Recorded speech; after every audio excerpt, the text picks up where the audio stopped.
পুষ্প বলেছে good morning. হ্যাঁ, good morning. চলো আমরা শুরু করি।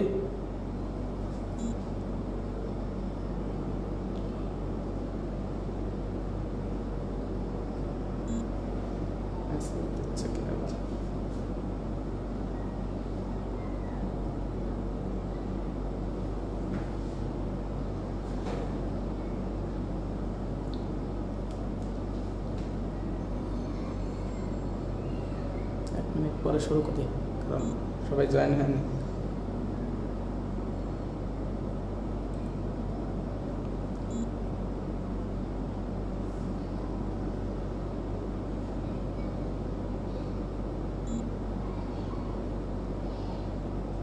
যারা লাইভে আছো, যদি কোনো সমস্যা হয় আমাকে সাথে সাথে লিখে দেখায়। হ্যাঁ, আমি দুইটা মোবাইল রেখেছি, একটাতে দেখছি যে কি অবস্থা, আর একটা তো সেট করা। তোমরা কি আমার শব্দ শুনতে পাচ্ছ?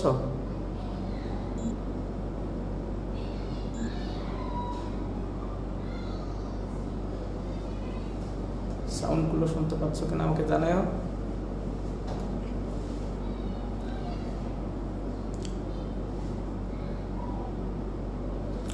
ওকে, তানভীর লিখেছ ইয়েস। আসসালামু আলাইকুম স্যার। ওয়ালাইকুম আসসালাম বাবা। চলো আমরা শুরু করি। সব 100% ক্লিয়ার। ওকে, লিখেছ এটা।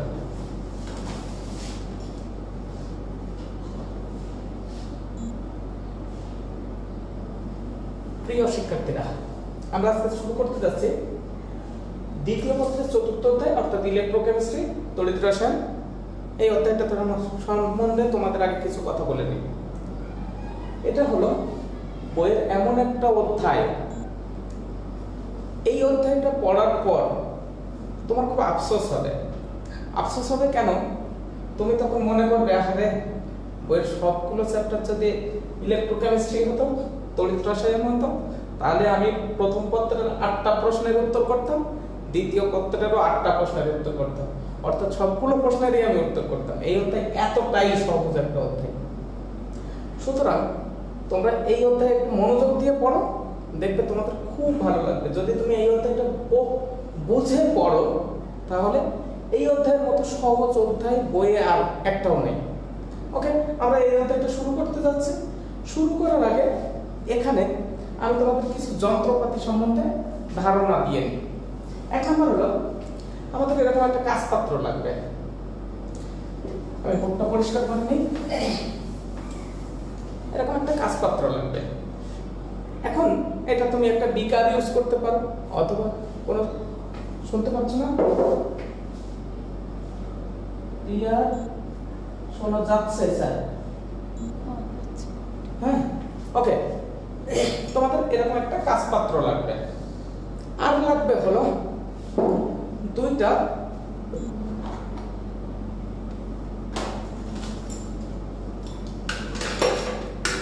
এরকম যে কোনো ধাতুর দুইটা দণ্ড লাগবে। এখন আমি ধাতুর দণ্ড হিসেবে হাতের কাছে এটা পেয়েছি, তাই আমি এটা ইউজ করেছি। তার সাথে আমি একটা তার সেট করে রেখেছি। দেখো, এরকম আমি দুইটাকে ব্যবহার করেছি। এই দুইটা আমি এতে সেট করে দিব। সেট করার সময় তোমাকে খেয়াল রাখতে হবে যেন এই দুইটা এক জায়গায় হয়ে না যায়। এমন ভাবে তুমি সেট করবে যেন একসাথে হয়ে না যায়। আরো একটা জিনিস লাগবে, সেটা হলো একটা ব্যাটারি। একটা বা তুমি একাধিক ব্যাটারি ব্যবহার করতে পারো, সেটা তোমার ব্যাপার। এখন এই ব্যাটারি সম্বন্ধে আমি আগে কিছু কথা বলে নিই তোমাকে। ব্যাটারির, তুমি দেখেছো একটা ব্যাটারির দুইটা প্রান্ত থাকে, এই প্রান্ত সমান আর এই প্রান্ত একটু উঁচু। এবং তুমি আরেকটা জিনিস খেয়াল করবে, এই উঁচু প্রান্তটায় এখানে প্লাস চার্জ দেওয়া আছে, প্লাস চিহ্ন লেখা আছে। আর নিচু প্রান্তটা অর্থাৎ সমান প্রান্তটা, সেখানে মাইনাস চিহ্ন লেখা আছে। অর্থাৎ একটা ব্যাটারি দুইটা প্রান্ত থাকে। যখন তুমি এটা চিত্রটা অঙ্কন করবে, তখন তোমার বেশি কিছু না, এরকম একটা দাগ দিলে লম্বা, আর একটা দাগ দেখবে ছোট। একটা দাগ লম্বা আর একটা দাগ ছোট। তুমি লম্বাটাকে পজিটিভ ধরবে আর খাটোটাকে ধরবে নেগেটিভ। তার মানে কি, ব্যাটারির সাথে আরেকবার পরিচয় করাই, সেটা হলো ব্যাটারির এই প্রান্তটা কিছুটা উঁচু থাকে, এই উঁচু প্রান্তের কাছাকাছি লেখা আছে প্লাস, এই উঁচু লম্বা প্লাস আর খাটো সেটা মাইনাস। ওকে, তাহলে ব্যাটারি লাগবে, আরো কিছু জিনিস লাগবে, একটা দ্রবণ লাগবে। যেমন ধরো আমি একটা দ্রবণ এতে ব্যবহার করলাম,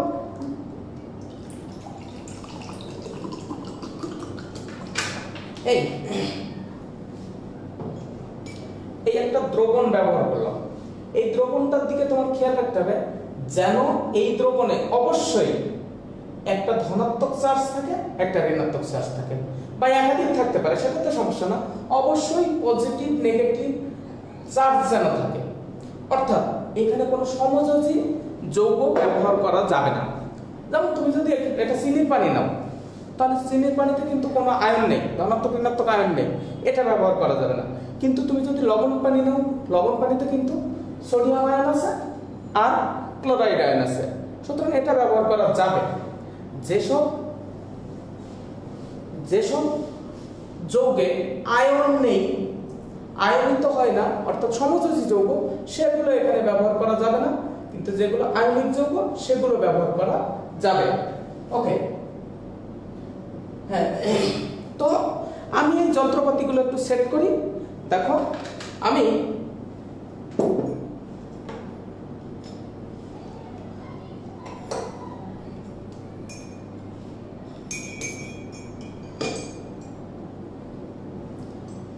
এভাবে সেট করেছি। দেখো তোমরা নিশ্চয়ই দেখতে পাচ্ছ যে এই দণ্ডটা কিছুটা দ্রবণের মধ্যে ডুবে আছে, এই দণ্ডটা কিছুটা দ্রবণের মধ্যে ডুবে আছে, তার দুইটা এই। এখন আমি করলাম কি, এই তারটাকে ব্যাটারির এই প্রান্তে, এই তারটাকে ব্যাটারির এই প্রান্তে সেট করে দিলাম, এই তারটাকে ব্যাটারির এই প্রান্তে সেট করে দিলাম, আর সেই সাথে কি করলাম, এই তারের যে কোনো এক জায়গায় বা এই তারের যে কোনো এক জায়গায় একটা ছোট্ট বাল্ব সেট করে দিলাম। দেখবো কি যে বাল্বটা জ্বলছে। আবার সব যন্ত্রপাতিগুলোর সাথে পরিচয় করিয়ে দিই। আমার কি কি যন্ত্রপাতি লেগেছে, একটা কাঁচপাত্র, দুইটা ধাতব দণ্ড, এটা যে আয়রনেরই হতে হবে তা না, যে কোনো ধাতব দণ্ড নিলেই হবে, সেই সাথে দুইটা তার ওর সাথে সেট করা, ব্যাটারির এই প্রান্তের সাথে এই তারটা লাগানো, এই প্রান্তের সাথে এই তারটা লাগানো, আর এই তারের যে কোনো এক জায়গায় একটা ছোট্ট বাল্ব সেট করা থাকবে। ওকে, আমি এই চিত্রটা একটু বোর্ডে অঙ্কন করি। এই হলো আমার সেই ব্যাটারি, যার এটা হলো ধনাত্মক প্রান্ত, এটা হলো ঋণাত্মক প্রান্ত। এর সাথে এই ব্যাটারির সাথে এই হলো আমার সেই তার, এই আরেকটা তার, আর কি এখান থেকে সেই ধাতব দণ্ড দুইটা সেট করা আছে, যে দুইটা ধাতব দণ্ড, আর একটা বিকার অথবা কোনো কাঁচপাত্র,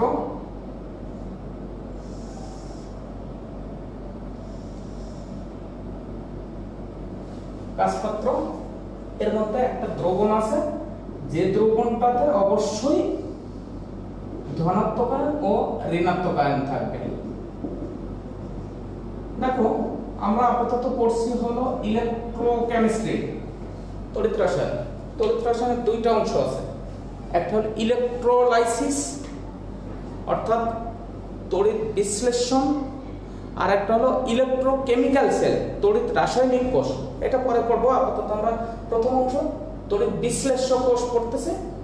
এখন এখানে কি কি যন্ত্রপাতি ইউজ করা হয়েছে তুমি বুঝতেই পারছো।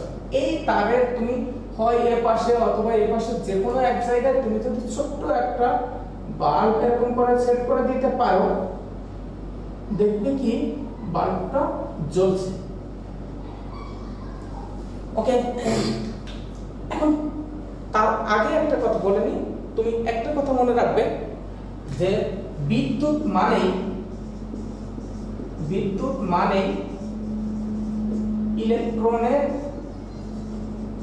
ইলেকট্রনের প্রবাহ।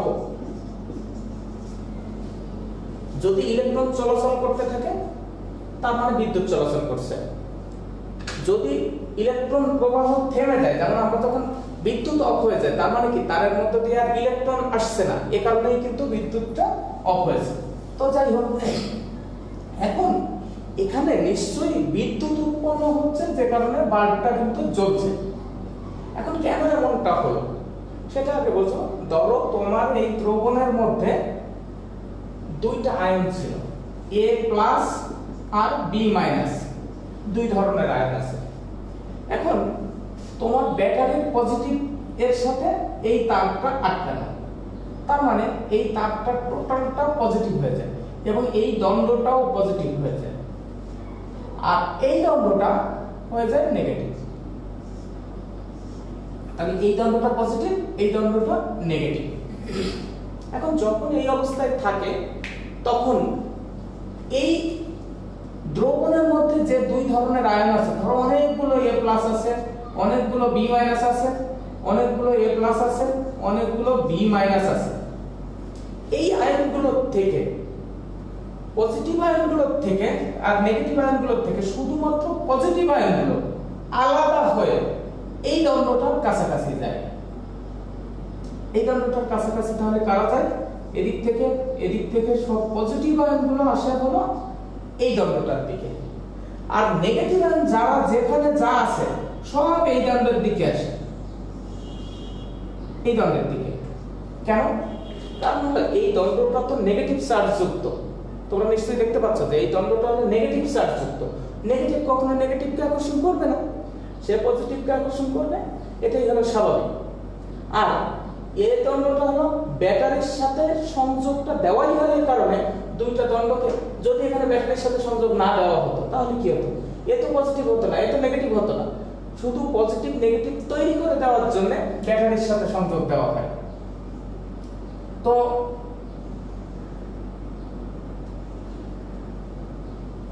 এই দণ্ডটা তাহলে আকর্ষণ করে কাকে? পজিটিভ আয়নকে, আর এই দণ্ডটা আকর্ষণ করে কাকে? নেগেটিভ আয়নকে। এখন এই যখন হয় তখন হয় কি, এই দণ্ডটাকে বলা হয় ক্যাথোড।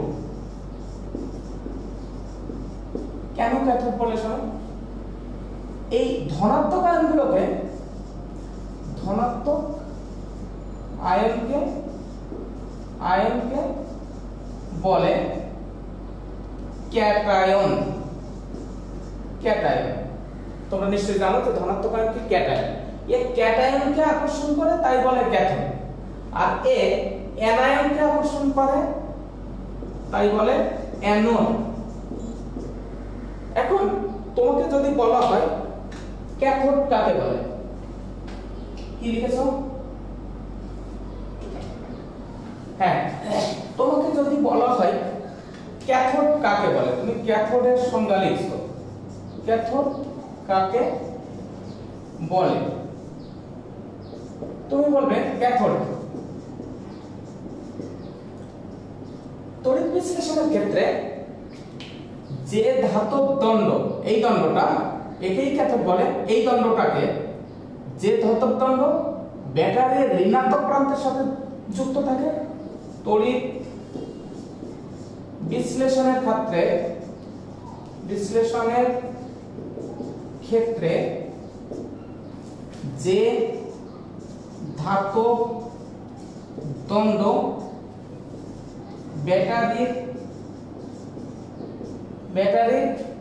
কোন প্রান্তের সাথে যুক্ত? ঋণাত্মক প্রান্তের সাথে যুক্ত। ঋণাত্মক প্রান্তের সাথে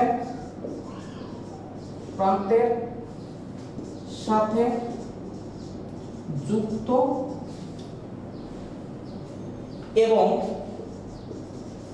দ্রবণের ক্যাটায়নকে আকর্ষণ করে,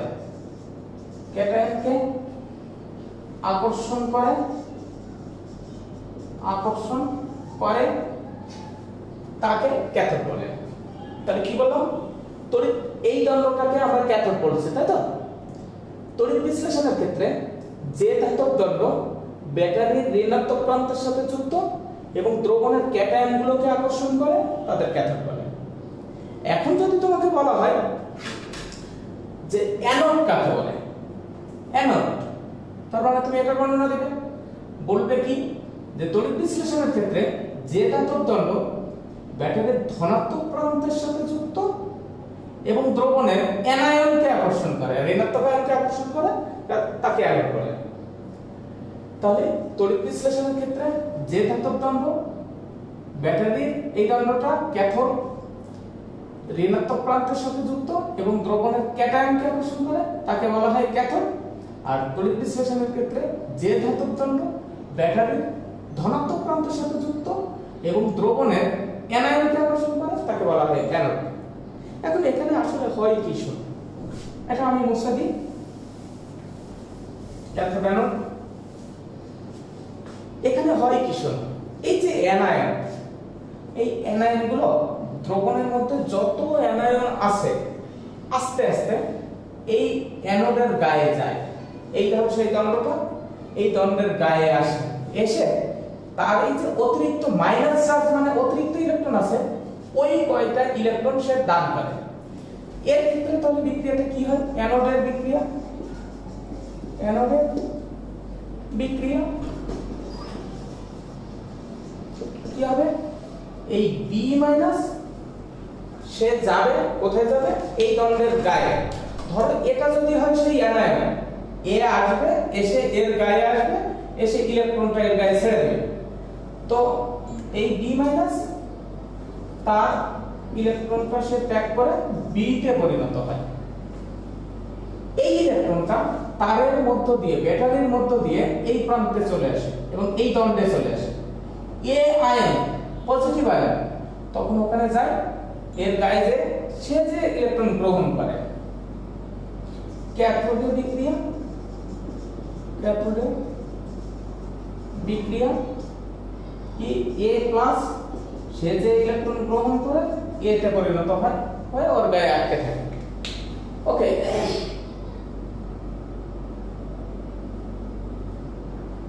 কি স্যারের লেখা তো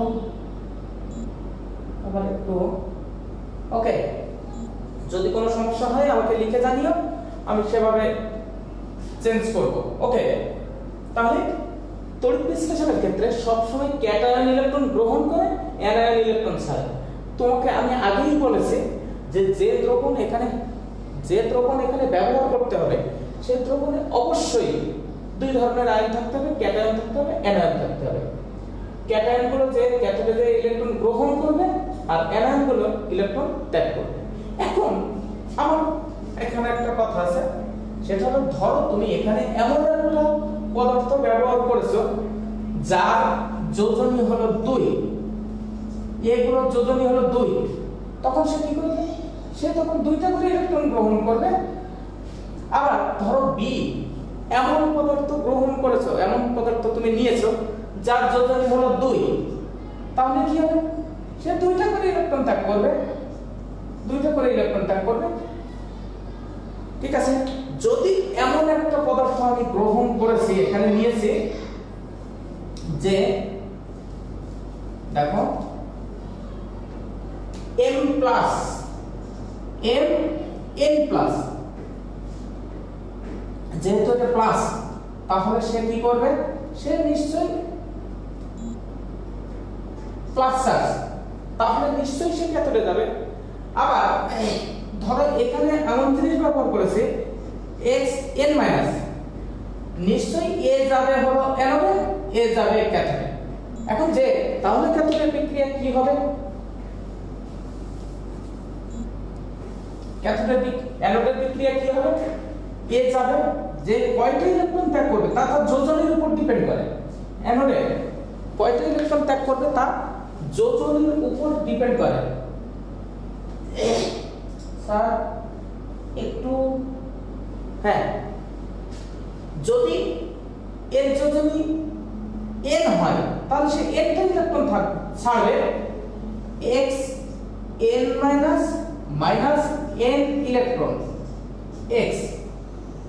ওকে, আবার এর যোজনী যদি n হয় তাহলে সে কয়টা ইলেকট্রন গ্রহণ করবে তাই এর যোজনীর উপর ডিপেন্ড করে। ওর যোজনী যত, ওর জারণ সংখ্যা যত, সে সেই কয়টা ইলেকট্রন গ্রহণ করবে। যদি জারণ সংখ্যা 1 হয় তাহলে একটা করে গ্রহণ করবে, যদি জারণ সংখ্যা 5 হয় 5টা গ্রহণ করবে। এখানে যদি n দিয়ে বোঝাচ্ছে যে কোনো সংখ্যা, তাহলে ক্যাথোডের বিক্রিয়া কি হবে n n plus plus n electron m। ওকে, তাহলে সে কয়টা ইলেকট্রন গ্রহণ করবে সেটা ডিপেন্ড করে তার জ্বালন সংখ্যার উপরে। এই কয়টা ইলেকট্রন ত্যাগ করবে তা ডিপেন্ড করে তার জ্বালন সংখ্যার উপরে। এখন মূল কাহিনী কি ঘটবে শোনো। যখন আমি এরকম একটা তরল পদার্থ নিব, নিয়ে তার মধ্যে দুইটা ধাতব দণ্ড ডুবাবো, ডুবিয়ে এ প্রান্তের সাথে ব্যাটারির এক প্রান্ত, এই প্রান্তের সাথে ব্যাটারির এক প্রান্ত যুক্ত করব, আর একটা বাল্ব লাগিয়ে দিব। তখন হবে কি, অ্যানায়নগুলো অ্যানোডে যে ইলেকট্রন ত্যাগ করলে সেই ইলেকট্রনগুলো তারের মধ্য দিয়ে ক্যাথোডে আসবে, ক্যাটায়ন এসে সেই ইলেকট্রন গ্রহণ করবে। এই প্রক্রিয়া চলতে থাকবে, এখানে ইলেকট্রন ছাড়তেই থাকবে, ওদিকে যাবে যাবে যাবে, এইভাবে ইলেকট্রন গ্রহণ হবে আর ইলেকট্রনের একটা প্রবাহ সৃষ্টি হবে, ইলেকট্রনের ফ্লো সৃষ্টি হবে এবং বাল্ব তখন জ্বলতে থাকবে। এখন এখান থেকে তোমাদের একটা প্রশ্ন করা হয়, প্রশ্নটা শোনো। প্রশ্ন,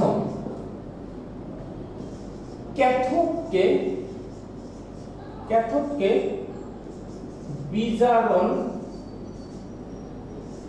তড়িৎদ্বার বলা হয় কেন?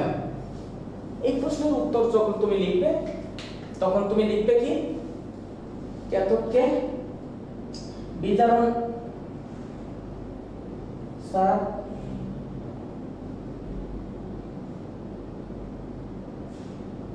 কি লিখেছো?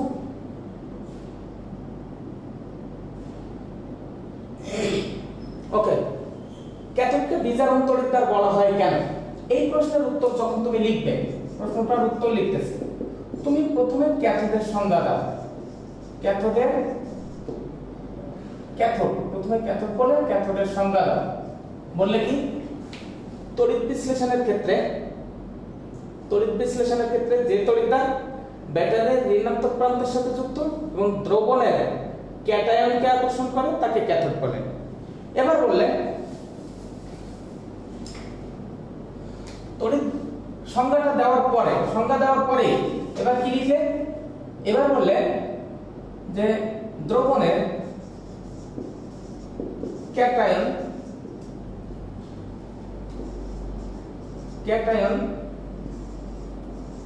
ক্যাথোডে গিয়ে প্রয়োজনীয় সংখ্যক ইলেকট্রন গ্রহণ করে।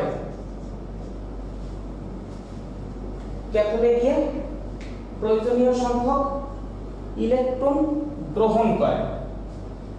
ক্যাথোডের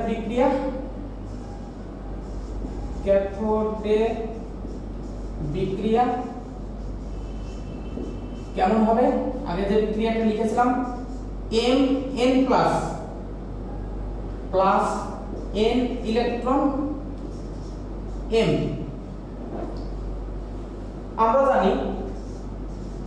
আমরা জানি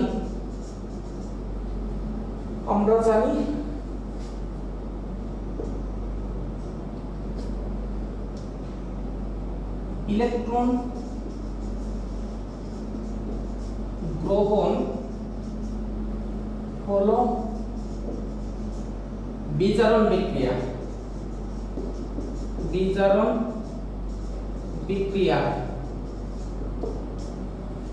ইলেকট্রন গ্রহণ হলো বিজারণ বিক্রিয়া।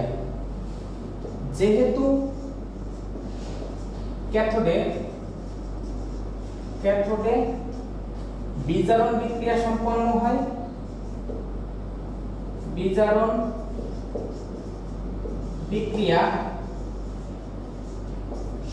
হয়, মানে কি, ইলেকট্রন গ্রহণ হয়, সম্পন্ন হয়, তাই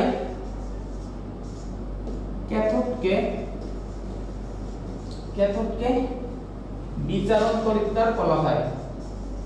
বিজারণ তড়িৎদ্বার বলা হয়, বিজারণ তড়িৎদ্বার বলা হয়। ওকে, ক্যাথোডকে কেন বিজারণ তড়িৎদ্বার বলা হয় নিশ্চয়ই তোমরা বুঝতে পেরেছো।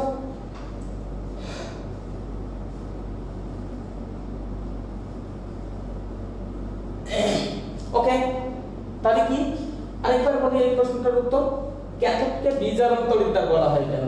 ক্যাথোড মানে এই দণ্ডটাকে বিজারণ তড়িৎদ্বার বলা হয় কেন? তাহলে সেই প্রশ্নের উত্তরে আমরা বলবো ক্যাথোড কাকে বলে সেটা আগে লিখে নিব। বলবো যে দণ্ডটা ব্যাটারি ঋণাত্মক প্রান্তের সাথে যুক্ত এবং দ্রবণের ক্যাটায়নগুলোকে আকর্ষণ করে তাকে বলা হয় ক্যাথোড। এবার বলবো কি, দ্রবণের ক্যাটায়নগুলো ক্যাথোডে গিয়ে প্রয়োজনীয় সংখ্যক ইলেকট্রন গ্রহণ করে, তখন ক্যাথোডের বিক্রিয়াটা দিয়ে দিব। এটা এম দিয়ে কেন লিখলাম? এটা তো শুধু সোডিয়াম দিয়ে লিখতে পারতাম, ক্যালসিয়াম দিয়ে লিখতে পারতাম, তারপরে অ্যালুমিনিয়াম দিয়ে লিখতে পারতাম, যে কোনোটা দিয়ে লিখতে পারতাম। তা না করে আমরা এম দিয়ে বুঝিয়েছি যে কোনো ধাতু তার যোজনী যা হবে সেই কয়টি ইলেকট্রন গ্রহণ করবে। যদি এক হয় তাহলে একটা ইলেকট্রন গ্রহণ করবে, যদি 5 হয় 5টা ইলেকট্রন গ্রহণ করবে। 5 হওয়া সম্ভব না, যাই হোক যে কয়টা প্লাস চার্জ থাকবে সেই কয়টা ইলেকট্রন সে গ্রহণ করবে। আমরা জানি ইলেকট্রন গ্রহণ হলো বিজারণ বিক্রিয়া, যেহেতু ক্যাথোডে বিজারণ বিক্রিয়া সম্পন্ন হয় তাই ক্যাথোডকে বিজারণ তড়িৎদ্বার বলা হয়। ওকে, এখন এটা আমি একটু মুছে দিলাম। পরের প্রশ্ন তোমাকে বলা হলো, পরের প্রশ্ন অ্যানোডকে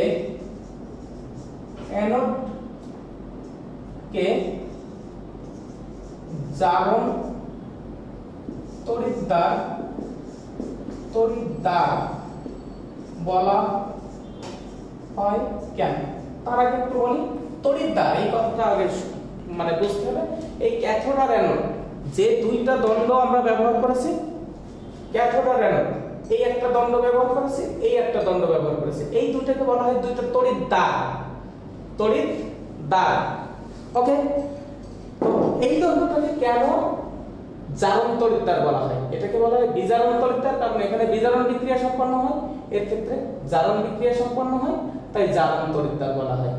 এখন তোমার এখানে আগের মতো করে উত্তরটা লিখে দাও। প্রথমে অ্যানোডের সংজ্ঞা দাও, তারপরে লেখো যে দ্রবণের অ্যানায়ন অ্যানোডে গিয়ে দ্রবণের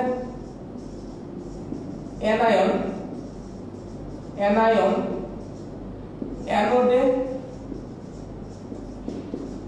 গিয়ে প্রয়োজনীয় সংখ্যক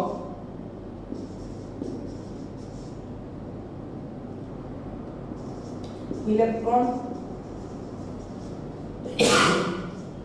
ত্যাগ করে প্রয়োজনীয় সংখ্যক ইলেকট্রন ত্যাগ করে। এখন অ্যানোডে বিক্রিয়াটা আমরা লিখে দিই। অ্যানোডে বিক্রিয়া কি, যে Xn-, এখন এখানে যদি কিছু না থাকে তাহলে কয়টা ইলেকট্রন দান করবে? একটা ইলেকট্রন দান করবে। এখানে যেহেতু একটা মাইনাস আছে তাই একটা ইলেকট্রন দান। যদি 2- থাকে তাহলে দুইটা ইলেকট্রন দান, যদি 3- থাকে তাহলে তিনটা ইলেকট্রন দান। এই কারণে আমরা n দিয়ে প্রকাশ করছি, -n ইলেকট্রন x। বেশি ভালো হয় কি জানো, অনেক রাইটার করেন কি, এই পাশে এই ইলেকট্রনের আগে মাইনাস চার্জটা না রেখে এটাকে ওই পাশে নিয়ে এভাবে লেখেন n ইলেকট্রন। তোমার জন্য দুইটাই রাইট, ওটাও যদি তুমি লেখো তাও তোমারটা কাটা হবে না, যদি তুমি এটা লেখো তাও তোমারটা কাটা হবে না। তোমার যেটা খুশি তুমি সেটা লিখতে পারো। আমি আপাতত এইভাবে লিখলাম তোমার বোঝার সুবিধার জন্য। যাই হোক, অ্যানোডে বিক্রিয়া এটা লিখে ফেললে। লেখার পরে এবার বললে আমরা জানি ইলেকট্রন দান হলো জারণ বিক্রিয়া, যেহেতু অ্যানোডে জারণ বিক্রিয়া সম্পন্ন হয় তাই অ্যানোডকে জারণ তড়িৎদ্বার বলা হয়। ওকে, আমরা এ পর্যন্ত তো বুঝলাম। এবার শোনো, মুছে দিলাম এটা। ওকে, এটা তোমার ক্যাথোড, ক্যাথোড দেওয়া আছে MgCl2 দিয়ে তোমাকে বলেছে গ নম্বর প্রশ্নে বলেছে কি উদ্দীপকের বিক্রিয়া, উদ্দীপকের ক্ষেত্রে ক্যাথোড ও অ্যানোডের বিক্রিয়া লিখুন, বিক্রিয়া লিখুন। ওকে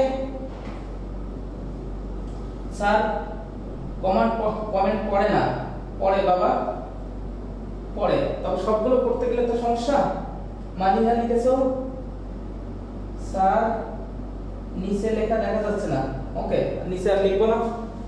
উদ্দীপকের ক্ষেত্রে ক্যাথোড ও অ্যানোডের বিক্রিয়া লিখো। এখন তোমাকে যদি এই কথা বলে তাহলে তুমি বুঝবে কি যে এর মধ্যে দুই ধরনের আয়ন আছে। কি কি আয়ন আছে? একটা হলো ম্যাগনেসিয়াম আয়ন আর একটা ক্লোরাইড আয়ন, এর ভিতরে আর কিছু নেই। এখন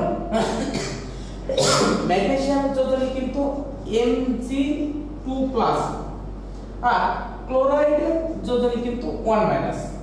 এর ভিতরে অনেকগুলো ম্যাগনেসিয়াম আয়ন আছে, অনেকগুলো ক্লোরাইড আয়ন আছে। তার মানে এখানে শুধু MgCl2 লেখা আছে, তার মানে কিন্তু এই না যে শুধুমাত্র একটা ম্যাগনেসিয়াম আছে বা একটা ক্লোরাইড আছে, তা কিন্তু না। এতে শত শত কোটি কোটি ম্যাগনেসিয়াম আয়ন আছে, ক্লোরাইড আয়ন আছে। এখন নিশ্চয়ই এই ম্যাগনেসিয়াম যাবে ক্যাথোডে। কেন ম্যাগনেসিয়াম ক্যাথোডে যাবে? আমরা সব সময়ই মনে রাখবো যে ক্যাটায়ন ক্যাথোডে যাবে আর অ্যানায়ন অ্যানোডে। মনে থাকবে সব সময় ক্যাটায়ন ক্যাথোডে, অ্যানায়ন অ্যানোডে, ক্যাটায়ন ক্যাথোডে, অ্যানায়ন অ্যানোডে। তাহলে তোমার ক্যাথোডের বিক্রিয়া কি হবে? যেহেতু এর ভিতরে এই আয়ন আছে, তুমি এই প্রশ্নের উত্তর করার সময় বলবে দ্রবণে দুই ধরনের আয়ন বিদ্যমান, Mg2+ এবং Cl-। এবার বলবে ক্যাটায়ন ক্যাথোডে গিয়ে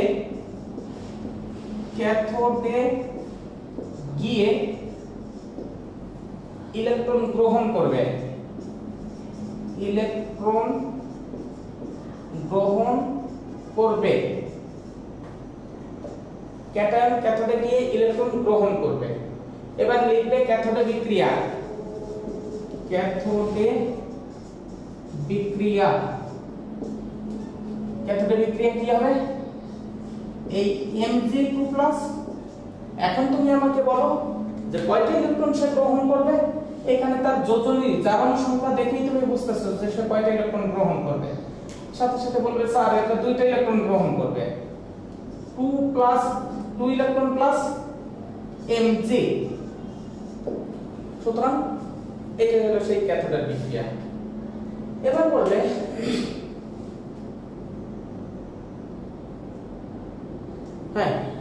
এবার বলবে যে অ্যানোডের বিক্রিয়া। এটা বুঝতে দিলাম আমি, ক্যাটায়ন সবসময় ক্যাথোডে যাবে আর অ্যানায়ন সবসময় অ্যানোডে যাবে। অ্যানোডের বিক্রিয়া, অ্যানোডের বিক্রিয়া, অ্যানোডের বিক্রিয়া, অ্যানায়ন অ্যানোডে গিয়ে ইলেকট্রন ত্যাগ করবে। অ্যানোডের বিক্রিয়া কি? Cl- minus electron. তুমি দেখতেই পাচ্ছ যে সে একটা ইলেকট্রন ত্যাগ করবে, তাই একটা ইলেকট্রন Cl। তবে তোমাকে একটু খেয়াল রাখতে হবে অ্যানোডে যে পদার্থটা উৎপন্ন হচ্ছে বা ক্যাথোডে যে পদার্থটা উৎপন্ন হচ্ছে সেটা দ্বিপারমাণবিক কিনা।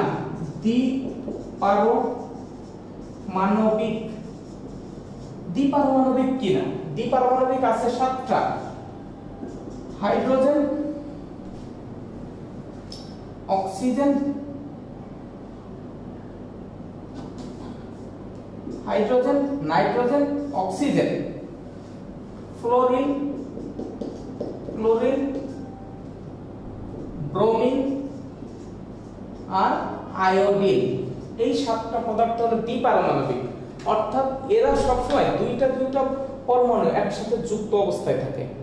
দ্বিপারমাণবিক যদি হয় তাহলে সেক্ষেত্রে তোমাকে এখানে 2 দিতে হবে, এখানে 2, এখানে 2। দ্বিপারমাণবিক হইলে তোমাকে এভাবে লিখতে হবে।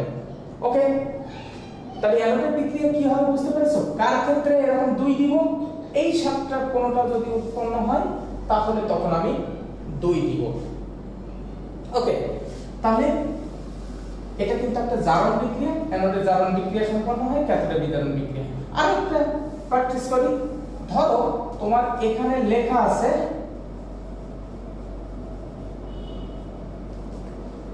Aluminium oxide, aluminium oxide, oxide বা অ্যালুমিনা, অ্যালুমিনা, অ্যালুমিনা। এখন যদি এটা হয় তাহলে অ্যালুমিনিয়াম অক্সাইড এখানে 2 ধরনের আয়ন আছে, Al3+ আর O2-। দেখো এর মধ্যে আমি কিন্তু আবারও বলেছি যে এই যে আয়নগুলো এর ভিতরে কোটি কোটি আয়ন এর মধ্যে আছে, এই দ্রবণটুকুর মধ্যে কয়েক কোটি আয়ন আছে। তাহলে ক্যাথোডের বিক্রিয়া কি হবে? অ্যানোডের বিক্রিয়া আগে লিখি। অ্যানোডের বিক্রিয়া তোমাকে বলা হলো উদ্দীপকের দ্রবণের ক্ষেত্রে অ্যানোড ও ক্যাথোডের বিক্রিয়া লেখো, তাহলে তুমি কি লিখবে? তুমি জানবে যে এটা নেগেটিভ আয়ন, এ যাবে অ্যানোডে, এটা পজিটিভ আয়ন, ধনাত্মক আয়ন, এ আসবে ক্যাথোডে। তাহলে অ্যানোডের বিক্রিয়া যাচ্ছে কি O2-। সে যে কি করছে? ইলেকট্রন ত্যাগ করছে। কয়টা? 2টা। কিন্তু এখানে কথা হলো এই অক্সিজেন তো দ্বিপারমাণবিক, সুতরাং এখানে তোমাকে 2 করতে হবে, আর বাকিদের ক্ষেত্রে 2 দিয়ে গুণ, এটা 2, এটা 4। ক্যাথোডের বিক্রিয়া তাহলে কি হবে? ক্যাথোডের বিক্রিয়া কেমন হবে? যাবে কে? এই Al যাবে, অ্যালুমিনিয়াম আয়ন যাবে, যে তার যে কয়টা ইলেকট্রন সেই কয়টা ইলেকট্রন সে গ্রহণ করবে। 3 ইলেকট্রন গ্রহণ করলো, অ্যালুমিনিয়ামে পরিণত হলো। এখন তুমি আমাকে বলো অ্যালুমিনিয়াম কি দ্বিপারমাণবিক? না, অ্যালুমিনিয়াম দ্বিপারমাণবিক না। দ্বিপারমাণবিক কথার অর্থ কি? দ্বিপারমাণবিক কথার অর্থ হলো যারা দুইটা দুইটা পরমাণু একসাথে যুক্ত অবস্থায় থাকে। আছে কয়টা এরকম হলো? মোট 7টা। Hydrogen, nitrogen, oxygen, fluorine, chlorine, bromine আর আয়োডিন। এই 7টা হলো দ্বিপারমাণবিক। এদের ক্ষেত্রে 2 দিয়ে গুণ করব। এটার ক্ষেত্রে তো 2 দিয়ে গুণ করা দরকার নেই, কারণ এটা দ্বিপারমাণবিক না। ওকে, নিশ্চয়ই আমরা বুঝতে পেরেছো যে কখন 2 দিয়ে গুণ করব, কখন ক্যাথোডের বিক্রিয়া কিভাবে লিখব, কোনটাকে ক্যাথোডে কোনটাকে অ্যানোডে। প্রিয় শিক্ষার্থীরা, আমি তোমাদের কিছু কথা বলি। দেখো, পৃথিবীটা খুব খারাপ একটা জায়গা। এখানে শুধুমাত্র সফলদের জয়গান করা হয়, সফলদের গুণগান করা হয়। দেখো, পৃথিবী থেকে প্রতিদিন কোটি কোটি মানুষ মারা যাচ্ছে, কেউ তাদের হিসেব রাখে না। এখন তুমি কি চাও? তুমি কি চাও যে সবাই তোমাকে মনে রাখুক, তুমি মারা যাওয়ার পরেও সবাই তোমার গুণগান করুক? দেখো, তার জন্য তোমাকে অতিরিক্ত পরিশ্রম করতে হবে। পরিশ্রম ছাড়া হবে না। আরেকটা কথা শোনো, কখনো কখনো তোমার মনে হতে পারে যে আসলে আমার দিয়ে কিছু হবে না, এটা আমার পক্ষে সম্ভব না। আসলে তা না, তোমার পক্ষেই সম্ভব, তুমিই পারবে। তোমার কখনো মনে হতে পারে যে ও তো আমার থেকে ভালো স্টুডেন্ট, ও ক্লাসে ভালো করে, অথবা ওই একবার পড়লেই হয়। দেখো, তুমিও ভালো স্টুডেন্ট, যদি তুমি কোনো কিছু লিখে প্র্যাকটিস করো তাহলে সারা জীবন তোমার সেটা মনে থাকবে। দেখো, বাবা মা তোমার মুখের দিকে তাকিয়ে আছে, সমগ্র পরিবার, শুধু তাই না, শিক্ষকরা সবাই তোমার মুখের দিকে তাকিয়ে আছে। তোমাকেই কিছু করে দেখাতে হবে, এমন কিছু করো এমন পরিশ্রম করো যেন সবাই তোমাকে মনে রাখে, তুমি মারা যাওয়ার পরেও যেন তুমি বেঁচে থাকো, এমন কিছু করো। দেখো তোমার পক্ষেই সম্ভব। আর এটা করার জন্যে তোমার 3টা জিনিস দরকার। এক হলো আত্মবিশ্বাস, 2 হলো দৃঢ়তা, মানে দৃঢ় হতে হবে একেবারে যে আমি এটা করবোই এরকম। আর 3 হলো পরিশ্রম। তুমি যদি পরিশ্রম করো, তুমি দেখবে যে তুমি তোমার বাবা মায়ের মুখে হাসি ফুটিয়েছো, তুমি সবার থেকে আলাদা হয়ে গিয়েছো। সুতরাং তোমাকেই কাজ করতে হবে, তোমাকেই পারতে হবে, সেভাবে তুমি পরিশ্রম করো। আরেকটা কথা, যেন তোমাকে নিয়ে আমিও গর্ব করতে পারি যে না তুমি একটা কিছু করে দেখিয়েছো। আমি তোমার কাছে সেই প্রত্যাশা করছি। আজকের মতো শেষ করছি। সবাই খুব ভালো থাকো, খুব ভালো করে পড়ো, আবার নেক্সট ক্লাসে দেখা হবে। ওকে, সবাই ভালো থাকো।